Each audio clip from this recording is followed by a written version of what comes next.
दोस्तों आज की वीडियो में हम आपको बताएंगे कि आप बच्चों की बुक्स बेचकर कैसे घर बैठे पैसे कमा सकते हैं और वो भी सिर्फ 15 से 20 मिनट में। दोस्तों इस पूरे के पूरे प्रोसेस के लिए हमें बस चाहिए दो टूल्स जो है ChatGPT और BlueWillow.ai। अब दोस्तों बच्चों की किताबें तो हमें पब्लिश करनी है, लेकिन हमें ये भी तो पता होना चाहिए कि हमें किताबें कहाँ पर पब्लिश करनी है। मतलब कि हमें किताबें किसी के घर पर जाकर बेचनी है या दुकान पर जाकर बेचनी है या फिर ऑनलाइन बेचनी है। तो दोस्तों आज की वीडियो में हम बात करेंगे ऑनलाइन बुक सेल करने की, ताकि आपको अपने बेड पर से उठना ना पड़े और बेड पर बैठे बैठे ही अपनी साइड इनकम भी आप जनरेट कर सके। अब दोस्तों मान लीजिए आपको बच्चों की कोई कॉमिक बुक पब्लिश करनी है ऑनलाइन, तो दोस्तों पहले ही देख लेते हैं कि असल में कॉमिक बुक वाली बुक सेल कितने की होती है। तो दोस्तों जैसा आप देख सकते हैं कि अब हम Amazon की वेबसाइट पर आ चुके हैं और यहाँ पर इस सेकंड वाली बुक के ऊपर अब हम क्लिक कर लेते हैं। तो जैसा आप दोस्तों देख सकते हैं कि यहाँ पर इस बुक का प्राइस 149 दिया हुआ है, यानी कि लगभग 150 रुपए में आपको ये बुक मिल जाएगी। अब हम क्या करते हैं, इस बुक का टाइटल कॉपी करके इसको फ्लिपकार्ट के ऊपर डालकर देखते हैं। तो चलिए गूगल पर सर्च कर लेते हैं फ्लिपकार्ट। अब दोस्तों जैसे ही आप गूगल पर सर्च करेंगे फ्लिपकार्ट, सबसे पहले वाली वेबसाइट के ऊपर आपको क्लिक कर लेना है, जिसके बाद ये आपको लॉगिन करने के लिए बोलेगा। तो फिलहाल हमें सिर्फ बुक का प्राइस देखना है, इसलिए हमें लॉगिन करने की जरूरत नहीं है। तो इसको हम काट देंगे और सर्च बार में उस बुक के टाइटल को पेस्ट कर देंगे। तो दोस्तों जैसा आप देख सकते हैं कि सबसे पहले नंबर पर वही बुक आ गई है जो हमने Amazon पर देखी थी। अब दोस्तों यहाँ पर इसके ऊपर क्लिक करके इसका प्राइस देखते हैं। तो जैसा दोस्तों आप देख सकते हैं कि यहाँ पर इस बुक का प्राइस 299 रुपए यानी कि लगभग 300 रुपए दिया हुआ है। तो दोस्तों डिफरेंस आप देख सकते हैं, कहाँ 150 रुपए और कहाँ 300 रुपए। तो दोस्तों आप भी इसी तरह अपनी बुक को बनाकर अलग अलग साइट्स पर अलग अलग रेट से बेच सकते हैं। अब दोस्तों आप ये सोच रहे होंगे कि बुक बेचने के लिए हमें एक बुक चाहिए भी तो, और बुक लिखने में तो काफी टाइम लग जाएगा। तो दोस्तों आपको परेशान होने की कोई भी जरूरत नहीं है, बस आपको ये सोचना है कि किस टॉपिक पर आपको बुक लिखनी है और पलक झपकते ही बुक आपके सामने तैयार होके आ जाएगी। और दोस्तों ये कैसे होगा चलिए देख लेते हैं। तो दोस्तों सबसे पहले आपको आ जाना है अपने क्रोम पर, जहाँ पर आपको सर्च करना है ChatGPT, जिसके बाद में आपको सबसे पहले वाली वेबसाइट के ऊपर क्लिक कर लेना है, जिसके बाद कुछ इस तरह का इंटरफेस आपके सामने आएगा। अब दोस्तों आपको ट्राई ChatGPT के ऊपर क्लिक कर लेना है, जिसके बाद कुछ इस तरीके का इंटरफेस आपके सामने आएगा, जिसके बाद आपको नीचे की साइड जहाँ पर सेंड ए मैसेज लिखा हुआ है वहाँ पर आपको अपने क्वेश्चन को टाइप कर देना है। जैसे कि हमारे केस में हमें बच्चों के लिए कॉमिक बुक चाहिए, तो हम यहाँ पर लिख देंगे write a comic book for childrens, और इतना लिखने के बाद हमें एंटर के ऊपर क्लिक कर देना है, जिसके बाद ही हमें एक बेहतरीन कॉमिक बुक लिखकर दे देगा। तो दोस्तों जैसा आप देख सकते हैं कि इसने एक बेहतरीन कॉमिक बुक हमें यहाँ पर लिखकर दे दी है। अब हमें क्या करना है, हमें इसको यहाँ से कॉपी कर लेना है। अब दोस्तों जैसा आप देख सकते हैं कि बिना आपके मेहनत किए इसने आपको एक बेहतरीन कॉमिक बुक लिखकर दे दी है। अब दोस्तों ChatGPT का काम यहाँ पर खत्म हो जाता है। अब दोस्तों हमारे पास हमारी बुक का कंटेंट तो आ गया। अब दोस्तों हमें क्या करना है, हमें अपनी ई बुक को डिजाइन करना है, जिसके लिए वापस से हमें गूगल पर आ जाना है और वहाँ पर सर्च करना है कैनवा। और ये सर्च करने के बाद सबसे पहली वेबसाइट के ऊपर हमें क्लिक कर लेना है। दोस्तों यहाँ पर आपको अपनी ई बुक के लिए बहुत सारी फ्री टेम्पलेट्स मिल जाएंगी। तो दोस्तों अब हमें यहाँ पर सर्च कर लेना है चिल्ड्रंस बुक टेम्पलेट। इसके बाद दोस्तों आप देख सकते हैं कि यहाँ पर बहुत सारी बुक्स के टेम्पलेट आ गए हैं। आपको अपने हिसाब से इनमें से किसी एक को चूज कर लेना है। जैसे कि दोस्तों यहाँ पर मैं इस टेम्पलेट को चूज कर लेता हूँ। अब दोस्तों इस टेम्पलेट को हम अपनी कॉमिक बुक के हिसाब से कस्टमाइज कर लेंगे, और इसको कस्टमाइज करने के लिए हमें कस्टमाइज दिस टेम्पलेट के ऊपर क्लिक करना होगा, जिसके बाद में कुछ इस तरीके का इंटरफेस हमारे सामने खुलकर आ जाएगा। अब दोस्तों जिस भी तरीके की आपकी कॉमिक बुक ChatGPT लिख कर देगा, उससे रिलेटेड ही आपको इस ई बुक को कस्टमाइज कर लेना है और उससे रिलेटेड ही टाइटल आपको यहाँ पर डाल देना है। तो दोस्तों हमारी कॉमिक बुक जो ChatGPT ने लिख कर दी है वो फ्रेंडशिप और ट्रेजर से रिलेटेड है, तो हम यहाँ पर टाइटल डाल देंगे द मिस्टीरियस ट्रेजर। अब दोस्तों हम क्या करेंगे कि हम द मिस्टीरियस को एक लाइन में ले लेंगे और ट्रेजर को दूसरी लाइन में ले लेंगे। यहाँ पर मैं अपना नाम डाल देता हूँ, आपको यहाँ पर अपना नाम डाल देना है। जैसे यहाँ पर मैं अपना नाम डाल रहा हूँ, आप यहाँ से इसके फॉन्ट्स भी चेंज कर सकते हैं। अब दोस्तों हमें यहाँ पर जो भी चीजें चाहिए हम उसको रख लेंगे, बाकी सारी चीजों को हम डिलीट कर देंगे। बेसिकली दोस्तों हमें इसे अपनी कॉमिक बुक से रिलेटेड बनाना है, तो जो भी चीजें हमारी कॉमिक बुक के अंदर होंगी वही चीजें हम इस बुक के कवर पेज पर रखेंगे। अब दोस्तों जैसा आप देख सकते हैं कि मेरी जो कॉमिक बुक है वो कुछ एनिमल दोस्तों के ऊपर बनी है, जिनको एक रहस्यमय गुफा के अंदर से एक खजाने का मैप मिलता है, जिसको ढूंढते ढूंढते उन्हें रियलाइज होता है कि उन्हें सबसे बड़ा खजाना जो मिला है वो उनकी दोस्ती है। अब दोस्तों हमें इस तरीके का कोई कवर फोटो बनाना है जिसके अंदर बहुत सारे जानवर हो और एक खजाने का बॉक्स हो। तो चलिए कोशिश करते हैं। सबसे पहले यहाँ पर एक स्क्विरल यानी कि गिलहरी है, तो हमें गूगल पर आ जाना है और यहाँ पर सर्च करना है एनिमेटेड स्क्विरल PNG, जिसके बाद दोस्तों बहुत सारी गिलहरियों की PNG यहाँ पर आपको मिल जाएंगी। जैसे दोस्तों यहाँ पर हम ये वाली गिलहरी ले लेते हैं। अब दोस्तों इसको डाउनलोड कर लेते हैं। अब दोस्तों हमारी गिलहरी डाउनलोड हो चुकी है। अब दोस्तों हम वापस से कैनवा की वेबसाइट पर चले जाएंगे और अब दोस्तों उस गिलहरी को यहाँ पर लाने के दो रास्ते हैं। या तो आप अपलोड्स के ऊपर क्लिक करके अपलोड फाइल के ऊपर क्लिक करके जहाँ पर भी आपकी इमेज डाउनलोड हुई हो उसको ढूंढकर उसके इसके ऊपर क्लिक करके हम इसके अंदर ला सकते हैं, या दूसरे तरीके में हम डायरेक्टली इस एरो के ऊपर क्लिक करके शो इन फोल्डर के ऊपर क्लिक करके इसको यहाँ से ड्रैग एंड ड्रॉप कर सकते हैं। तो दोस्तों इन दोनों तरीकों से आपकी फाइल इसके अंदर इंपोर्ट हो जाएगी, जिसके बाद आपको अपनी फाइल के ऊपर क्लिक करना है, जिसके बाद आपकी फाइल इस टेम्पलेट के अंदर आ जाएगी। अब दोस्तों आपको इसके साइज को अपने हिसाब से फिट कर लेना है, और इसी तरीके से जो जो कैरेक्टर्स आपकी कॉमिक बुक के अंदर मौजूद है, वो सारे कैरेक्टर्स आपको यहाँ पर लाकर एक अच्छा सा कवर फोटो बना लेना है। तो चलिए जल्दी से मैं आपको एक कवर फोटो बनाकर दिखा देता हूँ। तो दोस्तों जैसा आप देख सकते हैं कि हमारा यहाँ पर एक कवर फोटो तैयार हो गया। मैंने तो बस ऐसे ही बना दिया है, आप इससे भी अच्छा कवर फोटो बना सकते हैं। अब दोस्तों हमारा कवर फोटो तो तैयार हो गया है, अब हमें इसके अंदर अपनी पूरी की पूरी स्टोरी को डालना है। तो इसके लिए हम क्या करेंगे, नीचे की साइड आपको एक बटन दिख रहा होगा जिसपे लिखा होगा ऐड पेज, जिसके ऊपर आपको क्लिक कर लेना है। अब दोस्तों जैसा आप देख सकते हैं कि हमारे सामने एक नया पेज ओपन हो गया। अब दोस्तों इसका इंटरफेस बहुत ज्यादा सिंपल सा है, तो हम यहाँ पर एक अच्छा सा इंटरफेस लाने के लिए डिजाइन में चले जाएंगे और यहाँ पर सर्च कर लेंगे चिल्ड्रंस बुक। जिसके बाद दोस्तों आपको जो भी बैकग्राउंड सही लगे उसको आपको सिलेक्ट कर लेना है। जैसे कि मैं यहाँ पर ये वाला बैकग्राउंड सिलेक्ट कर रहा हूँ। अब दोस्तों जो जो चीज मुझे चाहिए मैं वो यहाँ पर रख लूंगा, बाकी सारी चीजों को मैं डिलीट कर दूंगा। जैसे कि मुझे लड़का नहीं चाहिए, ये चिड़िया भी मुझे नहीं चाहिए, और ये टेक्स्ट भी मुझे नहीं चाहिए, और ये पेड़ भी मुझे यहाँ पर नहीं चाहिए। अब मेरे पास मेरा एक बैकग्राउंड आ चुका है, जहाँ पर अब मुझे टेक्स्ट लिखने के लिए एक अच्छा सा बैकग्राउंड चाहिए, जिसके लिए मैं एलिमेंट्स के ऊपर क्लिक कर लूंगा और यहाँ पर मैं इस वाली शेप पर क्लिक कर लूंगा, और अब इस शेप को मैं अपने हिसाब से एडजस्ट कर लूंगा। अब दोस्तों अगर आपको इस शेप का कलर चेंज करना हो तो आप उसको यहाँ से कर सकते हैं। जैसे कि यहाँ पर मैं इसका कलर व्हाइट ले लूंगा और सिंपली इसको एडजस्ट करके मैं यहाँ पर टेक्स्ट वाले आइकन पर क्लिक करूंगा, जिसके बाद मैं ऐड ए हेडिंग के ऊपर क्लिक कर दूंगा। जिसके बाद में मैं वापस से चैट जीपीटी वाली वेबसाइट पर जाकर अपनी पहली लाइन को कॉपी कर लूंगा और वापस कैनवा की वेबसाइट पर आकर उसको यहाँ पर पेस्ट कर दूंगा और अपने हिसाब से उसके साइज को मैं एडजस्ट कर लूंगा। अब दोस्तों जैसा आप देख सकते हैं कि मैंने बहुत सिंपल तरीके से यहाँ पर एक बैकग्राउंड के ऊपर टेक्स्ट लिख दिया है। आप और अच्छे से इसको कस्टमाइज करके अपनी कॉमिक बुक का टेक्स्ट लिख सकते हैं। फिलहाल मैं आपको जल्दी दिखाने के लिए ऐसे इनको लिख देता हूँ। तो दोस्तों हमारा पहला पेज तो तैयार हो चुका है, जिसके बाद हमें अब एक और पेज चाहिए होगा, जिसके लिए हमें ऐड पेज के ऊपर एक बार फिर से क्लिक कर देना होगा। तो दोस्तों जैसा आप देख सकते हैं कि यहाँ पर एक और पेज हमारे सामने ओपन हो गया है। अब दोस्तों ये पेज बिल्कुल सिंपल है, तो इसके अंदर भी हम कुछ एलिमेंट्स ऐड कर देंगे, जिसके लिए हमें वापस से एलिमेंट्स के ऊपर जाना होगा और यहाँ पर हम सर्च कर लेंगे ग्रास। जैसा आप देख सकते हैं कि बहुत सारे ग्रास के एलिमेंट्स यहाँ पर मेरे सामने आ गए हैं, जिन्हें आप सी ऑल पर क्लिक करके भी देख सकते हैं। अब आपको जो भी बैकग्राउंड यहाँ से पसंद आए उसको आप सिलेक्ट कर लीजिएगा। यहाँ पर आपको मोशन और पीएनजी दोनों ही तरह के बैकग्राउंड मिल जाएंगे। तो दोस्तों इस तरीके से मैं यहाँ पर कुछ बना दूंगा। अब दोस्तों वापस से हमें एलिमेंट्स के ऊपर क्लिक करना है और यहाँ भी हमें एक शेप को ऐड कर लेना है अपने टेक्स्ट को लिखने के लिए। अब दोस्तों यहाँ पर मैं एक सर्कल को सिलेक्ट कर लेता हूँ। अब दोस्तों वापस से हमें चैट जीपीटी के ऊपर जाना है और अपने सेकंड वाले पैराग्राफ को कॉपी कर लेना है। उसके बाद वापस से हमें कैनवा की वेबसाइट पर आना है और वापस से हमें यहाँ पर एक टेक्स्ट ऐड कर लेना है। तो दोस्तों यहाँ पर हमारा सेकंड पेज भी तैयार हो चुका है। अब हमें अगेन एक और पेज को ऐड करना है, जिसके लिए हम वापस से ऐड पेज के ऊपर क्लिक कर लेंगे। तो हमारा चौथा पेज यहाँ पर ऐड हो चुका है। अब दोस्तों इस पेज को भी हम थोड़ा सा डेकोरेट कर लेंगे, जिसके लिए हमें वापस से एलिमेंट्स के ऊपर चले जाना है और वापस से हमें यहाँ पर ग्रास सर्च कर लेना है। जिसके बाद दोस्तों यहाँ पर भी हम किसी अच्छे से बैकग्राउंड को सिलेक्ट कर लेंगे। अब दोस्तों जैसे मैंने ये वाला बैकग्राउंड यहाँ पर सिलेक्ट कर लिया है और इसको इसके अंदर सेट कर दिया है। अब दोस्तों वापस से मैं एलिमेंट्स के ऊपर क्लिक करूंगा और वापस से एक शेप यहाँ पर ऐड कर लूंगा। तो दोस्तों इस बार हम ये वाली शेप यहाँ पर ऐड कर लेते हैं और अब दोस्तों वापस से हमें चैट जीपीटी के ऊपर जाना है और अपने तीसरे पैराग्राफ को कॉपी कर लेना है। अब वापस से कैनवा की वेबसाइट पर आना है, एक टेक्स्ट ऐड करना है और उस पैराग्राफ को यहाँ पर पेस्ट कर देना है। अब दोस्तों मैं यहाँ पर इस टेक्स्ट का कलर चेंज कर रहा हूँ। तो दोस्तों टेक्स्ट के कलर को चेंज करने के लिए आपको यहाँ पर ये जो ए वाला आइकन दिखाई दे रहा है, इस पर क्लिक कर लेना है। अब दोस्तों यहाँ पर आप जिस भी कलर को सिलेक्ट करेंगे उस कलर का टेक्स्ट आपका हो जाएगा। तो जैसे मैंने यहाँ पर व्हाइट कलर को सिलेक्ट किया है और आप देख सकते हैं कि मेरा टेक्स्ट व्हाइट कलर का हो गया है। अब इस टेक्स्ट को मैं वापस से एडजस्ट कर लूंगा। अब दोस्तों चौथा पेज भी हमारा बनके तैयार हो गया है। अब ऐसे ही जितनी भी लंबी आपकी स्टोरी है उस हिसाब से आपको पेजेस बनाने हैं और अपनी पूरी की पूरी स्टोरी को इसी तरीके से अपनी ई बुक के अंदर डाल देना है। तो दोस्तों जैसा आप देख सकते हैं कि हमारी कॉमिक बुक यहाँ पर पूरी की पूरी तैयार हो चुकी है। अब हमें क्या करना है, अब हमें इसको डाउनलोड कर लेना है। डाउनलोड करने के लिए हमें शेयर वाले बटन के ऊपर क्लिक करना है, जिसके बाद नीचे की साइड आप देख सकते हैं डाउनलोड का ऑप्शन उन्होंने दिया हुआ है, जिसके ऊपर क्लिक करने पर आपको यहाँ पर ये बहुत सारे ऑप्शंस दे देगा, जैसे कि जेपीजी का ऑप्शन, पीएनजी का ऑप्शन, पीडीएफ स्टैंडर्ड का ऑप्शन, पीडीएफ प्रिंट का ऑप्शन, एसवीजी का ऑप्शन। लेकिन दोस्तों इस ऑप्शन को सिलेक्ट करने के लिए आपको इसे परचेज करना होगा। इसके बाद दोस्तों आ जाता है MP4 वीडियो का ऑप्शन, जिफ का ऑप्शन। लेकिन दोस्तों अपनी बुक को हम पीडीएफ स्टैंडर्ड के अंदर डाउनलोड करेंगे, तो चलिए इसको सिलेक्ट कर लेते हैं। अब दोस्तों इसको सिलेक्ट करने के बाद हमें नीचे डाउनलोड के ऊपर क्लिक कर देना है, जिसके बाद बाद ये हमारी फाइल को डाउनलोड कर देगा। अब दोस्तों जैसा आप देख पा रहे हैं कि हमारी फाइल यहाँ पर डाउनलोड हो चुकी है। तो चलिए अब इसको खोलकर देख लेते हैं। तो दोस्तों जैसे ही आप इसके ऊपर डबल क्लिक करेंगे आपकी PDF फाइल खुल जाएगी। और दोस्तों जैसा आप देख सकते हैं कितनी बढ़िया क्वालिटी में इसने हमारी ई बुक को तैयार किया है। तो चलिए दोस्तों अब हमारी ई बुक पूरी तरीके से तैयार है। अब बढ़ते हैं अपने अगले स्टेप की तरफ। अब दोस्तों हमने चैट GPT के ऊपर अपनी बुक को लिखवा लिया और कैनवा के ऊपर उसको डिजाइन भी कर लिया। कुल मिलाकर अब हमारे पास एक ई बुक मौजूद है। तो अब हमें क्या करना है, अब हमें इसको सबसे लास्ट स्टेप यानी कि Amazon के ऊपर अपलोड करना है, जिससे लोग हमारी बुक को खरीद पाए। तो चलिए इसको भी जल्दी से देख लेते हैं कि कैसे करना है। दोस्तों Amazon Kindle के ऊपर अपना अकाउंट बनाने के लिए आपको सबसे पहले अपना कोई भी ब्राउजर ओपन कर लेना है। लेकिन दोस्तों मेरे हिसाब से अगर आप क्रोम का यूज करोगे तो ये ज्यादा बेहतर रहेगा। अब दोस्तों आप इस प्रोसेस को लैपटॉप, कंप्यूटर या फिर फोन से भी कर सकते हैं। अभी फिलहाल मैं डेस्कटॉप का यूज कर रहा हूँ, लेकिन अगर आप चाहे तो इस सेम प्रोसेस को फोन के अंदर भी फॉलो कर सकते हैं। अब दोस्तों सबसे पहले आपको अपने गूगल क्रोम को ओपन कर लेना है, जिसके बाद आपको सर्च बार के अंदर सर्च करना है KDP पब्लिशर। जिसके बाद में आपको एंटर के ऊपर क्लिक कर देना है। जिसके बाद में जो सबसे पहली वेबसाइट आपके सामने ओपन होगी उस पर आपको क्लिक कर लेना है। तो कुछ इस तरह का इंटरफेस आपके सामने आएगा। अब दोस्तों यहाँ पर आपको साइन इन और साइन अप करने के दो ऑप्शन मिल जाएंगे। दोस्तों अगर आपका पहले से इसके ऊपर अकाउंट मौजूद है तब आप यहाँ से साइन इन कर सकते हैं, लेकिन हम आज आपको साइन अप करने के प्रोसेस के बारे में बताएंगे। तो दोस्तों साइन अप करने के लिए आपको साइन अप के बटन के ऊपर क्लिक कर देना है। अब दोस्तों साइन अप के बटन पर क्लिक करने के बाद कुछ इस तरह का पेज आपके सामने ओपन होगा। यहाँ पर आपको साइन इन करने के बारे में बोला जाएगा, लेकिन दोस्तों आपको साइन इन नहीं करना है। आपको अपना एक नया अकाउंट बनाना है, जिसके लिए आपको नीचे क्रिएट योर KDP अकाउंट के ऊपर क्लिक कर देना है। दोस्तों जैसे ही आप इसके ऊपर क्लिक करेंगे तो कुछ इस तरह का इंटरफेस आपके सामने खुलकर आएगा, जहाँ पर ये आपसे आपकी कुछ डिटेल्स मांगेगा, जैसे कि आपका नाम, ईमेल एड्रेस, पासवर्ड, री एंटर पासवर्ड। पासवर्ड यानी कि जो पासवर्ड आप इसका रखना चाहते हो, आप अपना कोई स्ट्रॉन्ग पासवर्ड बनाकर यहाँ पर डाल सकते हो। तो चलिए मैं सबसे पहले अपनी डिटेल्स को यहाँ पर फिल कर लेता हूँ। आप भी अपनी डिटेल्स को यहाँ पर फिल कर लीजिएगा। जैसे कि यहाँ पर मैं अपना नाम डाल देता हूँ और यहाँ पर मैं अपनी ईमेल ID डाल देता हूँ। अब दोस्तों यहाँ पर मेरे को पासवर्ड भरने के लिए बोला गया है, तो यहाँ पर एक अच्छा सा पासवर्ड मैं बनाकर डाल देता हूँ। अब दोस्तों यहाँ पर जो हमने ऊपर पासवर्ड डाला है उसी को दोबारा से यहाँ पर रिटाइप कर देंगे। अब दोस्तों सारी की सारी डिटेल भरने के बाद हमें क्रिएट योर KDP अकाउंट के ऊपर क्लिक कर देना है। जिसके बाद में कुछ इस तरह का इंटरफेस आपके सामने खुलकर आएगा, जहाँ पर दोस्तों आप देख सकते हैं कि लिखा हुआ है solve the puzzle to protect your account, place a dot at the end of the cars path. तो दोस्तों आपको इसमें क्या करना है, आपको जहाँ पर भी इस कार का रास्ता खत्म हो रहा है वहाँ पर क्लिक करके एक डॉट लगा देनी है। जिसके बाद में आपको सबमिट के ऊपर क्लिक कर देना है। तो दोस्तों जैसा आप देख सकते हो कि हमने जैसे ये किया तो ये हमारे ईमेल एड्रेस को वेरीफाई करने के लिए बोल रहा है। तो चलिए अपने ईमेल एड्रेस को वेरीफाई कर लेते हैं। तो दोस्तों ईमेल को वेरीफाई करने के लिए ये आपके ईमेल के ऊपर एक OTP भेजेगा, जिसको आपको यहाँ पर डाल देना है। जिसके बाद में आपको वेरीफाई के ऊपर क्लिक कर देना है। तो यहाँ पर आपको अपने मोबाइल नंबर को डाल देना है। और दोस्तों इसके ऊपर क्लिक करके आप जिस भी कंट्री में रहते हो उस कंट्री को पहले आपको सिलेक्ट कर लेना है। तो दोस्तों जैसे मैं इंडिया में रहता हूँ तो मैं यहाँ पर इंडिया को सिलेक्ट कर लूंगा और उसके बाद में मैं यहाँ पर अपना मोबाइल नंबर डाल दूंगा। और दोस्तों अपना मोबाइल नंबर डालने के बाद आपको ऐड मोबाइल नंबर के ऊपर क्लिक कर देना है। जिसके बाद में आपके मोबाइल के ऊपर एक OTP भेजेगा, जिसको आपको यहाँ पर डाल देना है। अब दोस्तों OTP डालने के बाद आपको क्रिएट योर Amazon अकाउंट के ऊपर क्लिक कर देना है। जिसके बाद में कुछ इस तरीके से आपके सामने लिखा हुआ आएगा, आप इसको पढ़ सकते हैं। और इसको पूरा पढ़ने के बाद आपको अग्री के ऊपर क्लिक कर देना है। तो दोस्तों एग्री पर क्लिक करते ही आप देख सकते हो यहाँ पर लिखा हुआ आ रहा है कि your account information is incomplete. दोस्तों यहाँ पर आपको अपने अकाउंट की सारी डिटेल को भरना होगा, जैसा यहाँ पर ये लिखा हुआ आ रहा है। अब दोस्तों इनको फिल करने के लिए आपको अपडेट नाउ के ऊपर क्लिक कर लेना है। तो दोस्तों यहाँ पर ये 2 स्टेप वेरिफिकेशन मांगेगा, यानी कि आपको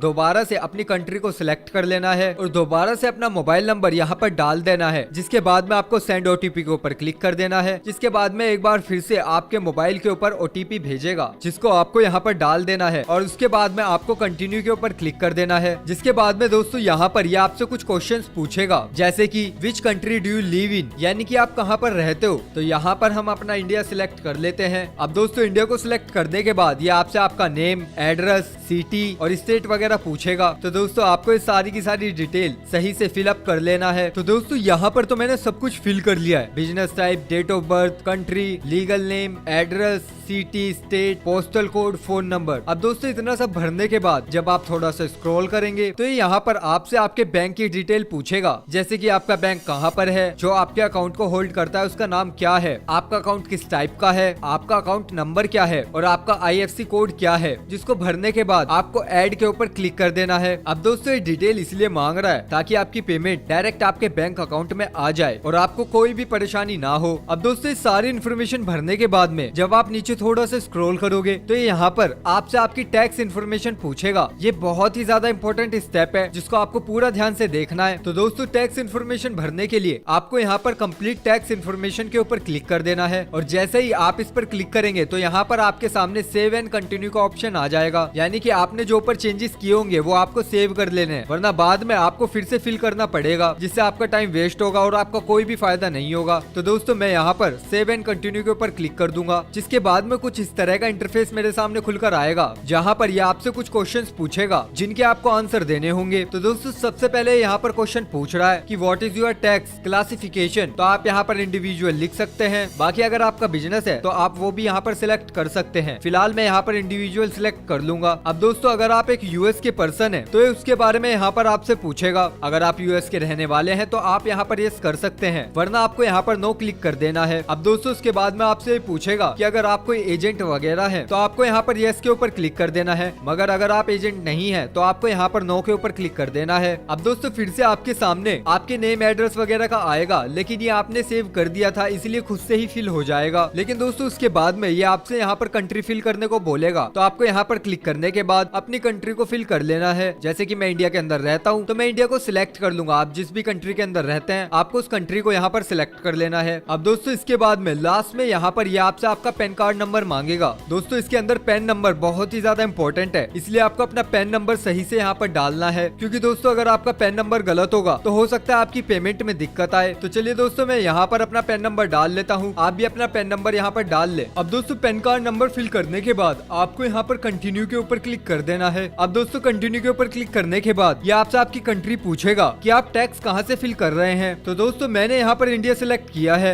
आप अपनी कंट्री को सिलेक्ट कर सकते हैं। अब दोस्तों कंट्री को सिलेक्ट करने के बाद आपको कंफर्म के ऊपर क्लिक कर देना है। अब दोस्तों जैसे ही आप कंफर्म के ऊपर क्लिक करेंगे और थोड़ा सा स्क्रॉल डाउन करेंगे तो यहाँ पर आपके सामने कुछ टर्म्स एंड कंडीशंस आ जाएंगी। अब दोस्तों इन टर्म्स और कंडीशंस को आपको एक बार पढ़ लेना है। अब दोस्तों मैंने इनको पहले से ही पढ़ा हुआ है। तो दोस्तों इसके बाद में आपसे आपके सिग्नेचर पूछेगा। अब दोस्तों सिग्नेचर जो भी आप लिखते हैं, यानी कि आप अपना नेम भी यहाँ पर डाल सकते हैं, मैं यहाँ पर अपना नाम डाल देता हूँ। अब दोस्तों जैसे ही आप इतना कर लेंगे तो आपको इसके ऊपर दिखाई देगा I certify that I have the capacity to sign with the person identify online one of this form. तो इसको आपको टिक कर देना है, जिसके बाद में आपको सेव एंड प्रीव्यू के ऊपर क्लिक कर देना है। अब दोस्तों सेव एंड प्रीव्यू करने के बाद आपके सामने कुछ इस तरीके का फॉर्म आ जाएगा। अब दोस्तों यहाँ पर आपने जो जो डिटेल डाली है उनको एक बार आपको अच्छे से चेक कर लेना है, और खास करके अगर आपने अपनी बैंक डिटेल्स को फिल किया है तो उसको एक बार अच्छे से चेक कर लीजिएगा, वरना आपकी पेमेंट के अंदर दिक्कत हो सकती है। अब दोस्तों डिटेल को चेक करने के बाद आप नीचे स्क्रॉल करके सबमिट फॉर्म के ऊपर क्लिक कर देंगे। अब दोस्तों जैसे ही आप इसके ऊपर क्लिक करेंगे तो आपके सामने कुछ इस तरह का पेज ओपन होगा। अब अगर आप चाहें तो इस पेज का स्क्रीनशॉट लेकर भी रख सकते हैं फॉर सिक्योरिटी पर्पस। बाकी दोस्तों आपको अब यहाँ पर एग्जिट इंटरव्यू के ऊपर क्लिक कर देना है। उसके बाद दोस्तों आप फिर से उसी पेज पर आ जाएंगे जहाँ पर आपने अपनी डिटेल्स डाली थी। अब एक बार फिर से आपको यहाँ पर अपनी सारी डिटेल्स को अच्छे से चेक कर लेना है, और दोस्तों इनको अच्छे से चेक करने के बाद आपको यहाँ पर सेव के बटन के ऊपर क्लिक कर लेना है। अब दोस्तों जैसे ही आप सेव के ऊपर क्लिक करेंगे तो आपकी सेटिंग सेव हो जाएंगी। अब दोस्तों आपकी डिटेल्स सेव होने के बाद आपको यहाँ पर Amazon Kindle पब्लिशिंग के ऊपर क्लिक कर देना है, ताकि आप सीधा लॉगिन पेज के ऊपर पहुंच सके। अब दोस्तों जैसा आप देख सकते हैं कि यहाँ पर नीचे मुझे नॉट अभिषेक का ऑप्शन आ रहा है, यानी कि एक बार मैंने यहाँ पर लॉगिन कर लिया है तो अब मैं डायरेक्ट यहाँ पर साइन इन कर सकता हूँ। अब दोस्तों जैसा आप देख सकते हैं कि यहाँ पर अभी तक इनकम्प्लीट इन्फॉर्मेशन का ऑप्शन आ रहा था, लेकिन अब वो ऑप्शन यहाँ पर नहीं आ रहा है। तो अब दोस्तों हमें क्या करना है, हमें क्रिएट के ऊपर क्लिक कर लेना है, जिसके बाद दोस्तों कुछ इस तरह का इंटरफेस आपके सामने आएगा। अब दोस्तों यहाँ पर आपसे पूछेगा कि आप क्या क्रिएट करना चाहते हैं। आप एक किंडल ई बुक क्रिएट करना चाहते हैं, एक पेपर बैग क्रिएट करना चाहते हैं, या फिर एक हार्ड कवर क्रिएट करना चाहते हैं, या फिर अपनी एक सीरीज पेज बनाना चाहते हैं। तो दोस्तों फिलहाल हमें अपनी किंडल ई बुक अपलोड करनी है, इसलिए हम क्रिएट ई बुक के ऊपर क्लिक कर देंगे। जिसके बाद में दोस्तों ये आपसे कुछ डिटेल्स मांगेगा, जैसे कि आपकी बुक कौन सी लैंग्वेज में है। तो जैसा हमारी बुक इंग्लिश लैंग्वेज में है तो मैं यहाँ पर इंग्लिश ही सिलेक्ट कर लूंगा। अगर आपकी बुक हिंदी में है तब आप यहाँ पर हिंदी सिलेक्ट कर सकते हैं। जिसके बाद में दोस्तों ये आपसे आपके बुक का टाइटल पूछेगा, पूछेगा। तो दोस्तों जो हमारी बुक का टाइटल है वो हमें यहाँ पर डाल देना है, जिसके बाद में हमारे से सबटाइटल पूछेगा।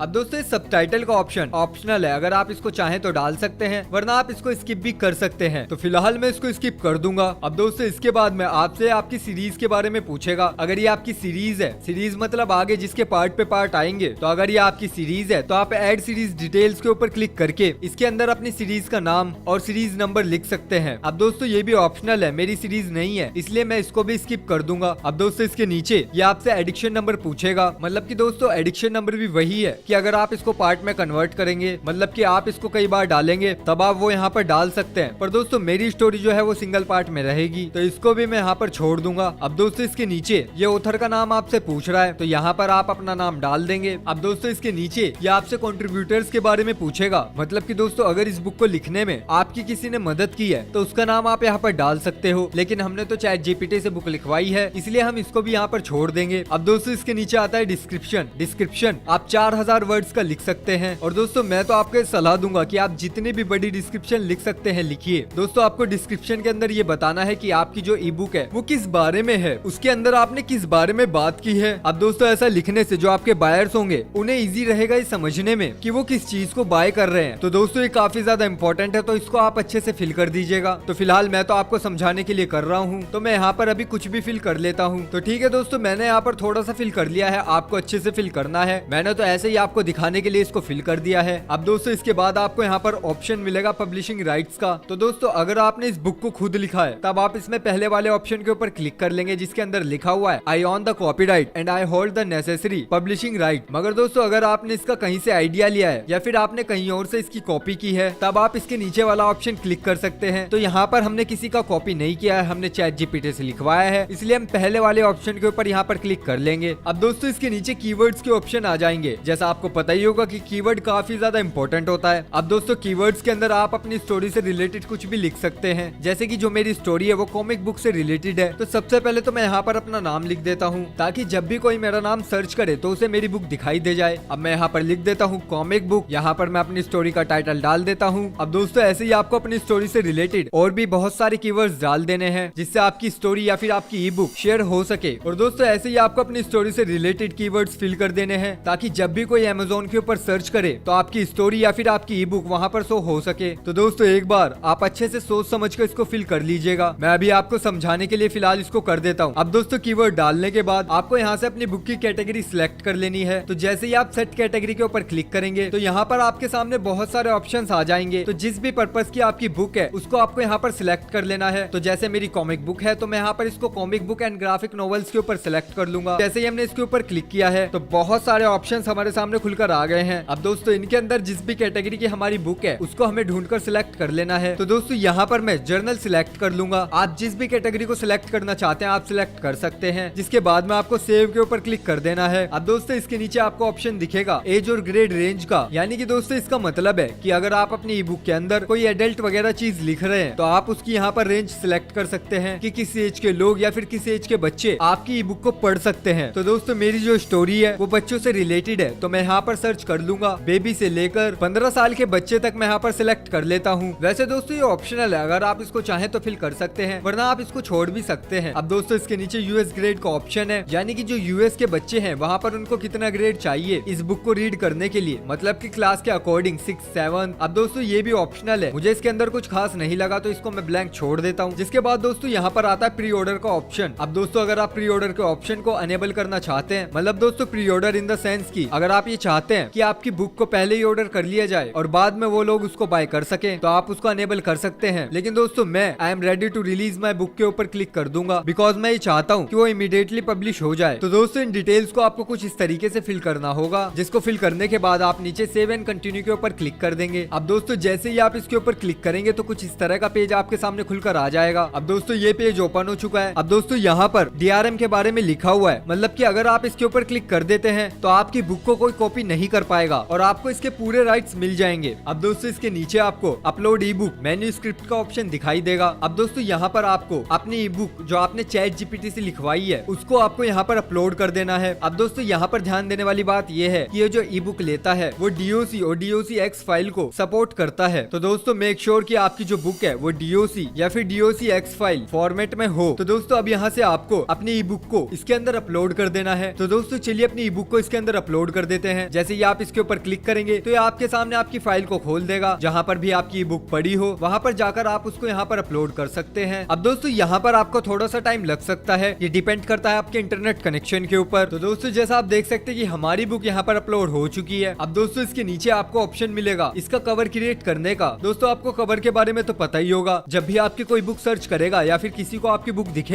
तो जो उसका कवर पेज होगा उसको हमें यहाँ पर सिलेक्ट कर लेना है। अगर दोस्तों आपने पहले से ही कवर डिजाइन किया हुआ है तब आप अपलोड ए कवर के ऊपर क्लिक करके उसको अपलोड कर सकते हैं। लेकिन दोस्तों अगर आप चाहें तो अमेज़न आपको एक कवर क्रिएटर देता है जहाँ से आप अपने कवर को क्रिएट कर सकते हैं। तो दोस्तों मैंने एक कवर बनाया हुआ है, तो मैं अपलोड ए कवर के ऊपर क्लिक करके अपने कवर पेज को यहाँ पर अपलोड कर लूंगा। अब दोस्तों इसके अंदर भी थोड़ा टाइम लग सकता है और ये भी डिपेंड करता है आपके इंटरनेट कनेक्शन के ऊपर। तो दोस्तों जैसा आप देख सकते हैं कि मेरा कवर फोटो भी यहाँ पर अपलोड हो चुका है। अब दोस्तों इसके नीचे लॉन्च प्रीव्यूअर है, आप यहाँ से अपनी बुक का प्रीव्यू देख सकते हैं कि वो सर्च के अंदर कैसा लगेगा। लेकिन दोस्तों मुझे अभी ये नहीं देखना है तो यहाँ पर मैं इसको नहीं करूंगा। अब दोस्तों इसके नीचे ISBN का ऑप्शन आता है और ये भी ऑप्शनल है, यानी कि अगर आपके पास ISBN नंबर है तब आप उसको यहाँ पर डाल देंगे। अगर आपको इसके बारे में नहीं पता है तो आप इसको छोड़ भी सकते हैं, जैसे कि मैं यहाँ पर इसको छोड़ दूंगा। अब दोस्तों इसके नीचे यहाँ पर पब्लिशर का ऑप्शन आ जाता है, यानी कि इसको पब्लिश कौन कर सकता है। वैसे दोस्तों ये भी ऑप्शनल है, लेकिन दोस्तों यहाँ पर मैं पब्लिश कर रहा हूँ तो यहाँ पर मैं अपना नाम डाल दूंगा। अब दोस्तों अपना नाम लिखने के बाद आपको यहाँ पर सेव एंड कंटिन्यू के ऊपर क्लिक कर देना है। अब दोस्तों जब आप इसके ऊपर क्लिक कर देंगे तभी आपको लास्ट स्टेप के ऊपर ले जाएगा जहाँ पर आपको इसका प्राइस वगैरह सेट करना है। तो दोस्तों यहाँ पर आपको सबसे पहला ऑप्शन मिल जाता है मैक्सिमाइज माई लॉयल्टी। तो दोस्तों इसको आप एनेबल कर सकते हैं, बट दोस्तों ये फीचर ऑप्शनल है और कुछ इतना खास भी नहीं है कि आपको इसके बारे में जानना चाहिए, तो आप इसको ऐसे ही छोड़ सकते हैं। अब दोस्तों इसके नीचे आपको ये दूसरा ऑप्शन मिलेगा। अब इसके अंदर आपको ऑल के ऊपर क्लिक रहने देना है ताकि आपको वर्ल्ड वाइड राइट्स मिल जाएं अपने चारों तरफ से, वरना कहीं पर आपकी बुक शो होगी और कहीं पर नहीं होगी। तो दोस्तों इसीलिए आप इसको ऑल पर ही सिलेक्ट रहने दें। अब दोस्तों इसके बाद आपको यहाँ पर प्राइसिंग सिलेक्ट करने का ऑप्शन आ जाएगा। तो दोस्तों अगर ये बुक आपने पूरी लिखी है तब आप 35% वाले के ऊपर क्लिक कर सकते हैं, लेकिन अगर आपने कहीं से रेफरेंस लिया है या फिर अगर आपने यहाँ वहाँ से कहीं से कॉपी करके किया है तब आपको 70% के ऊपर क्लिक कर देना चाहिए। तो दोस्तों जैसे हमने अपनी बुक ChatGPT से लिखवाई है तो दोस्तों यहाँ पर हम 70% के ऊपर क्लिक कर देंगे। बट दोस्तों अगर आप खुद बुक लिखना चाहते हैं तब आपको 35 के ऊपर क्लिक कर देना है। अब दोस्तों इसके नीचे Amazon.com लिखा हुआ है और यहाँ पर लिखा हुआ है प्राइस। अब दोस्तों इसके अंदर क्या होगा कि जो आप अपनी बुक का प्राइस रखोगे उसमें से 70% Amazon रख लेगा अपने पास और बाकी के जो बचेंगे वो ये आपको दे देगा। तो दोस्तों जैसे मैं यहाँ पर अपनी बुक का प्राइस $5 डाल देता हूँ, आप अपनी मर्जी से कुछ भी अपनी बुक का प्राइस डाल सकते हो। अब दोस्तों इसके नीचे जब आप स्क्रॉल करोगे तो आपको टर्म्स एंड कंडीशंस का ऑप्शन यहाँ पर दिखेगा, इसको आपको एक बार अच्छे से पढ़ लेना है। वैसे दोस्तों बेसिकली यहाँ पर ये लिखा हुआ है कि आप जिस बुक को यहाँ पर पब्लिश करेंगे वो मिनिमम 72 आवर्स लेगा पब्लिश होने में Amazon के ऊपर। तो एक बार इसको आप पढ़ लीजिएगा, जिसके बाद आप यहाँ पर publish your Kindle E book के ऊपर क्लिक कर देंगे। अब दोस्तों ये आपका लास्ट स्टेप था।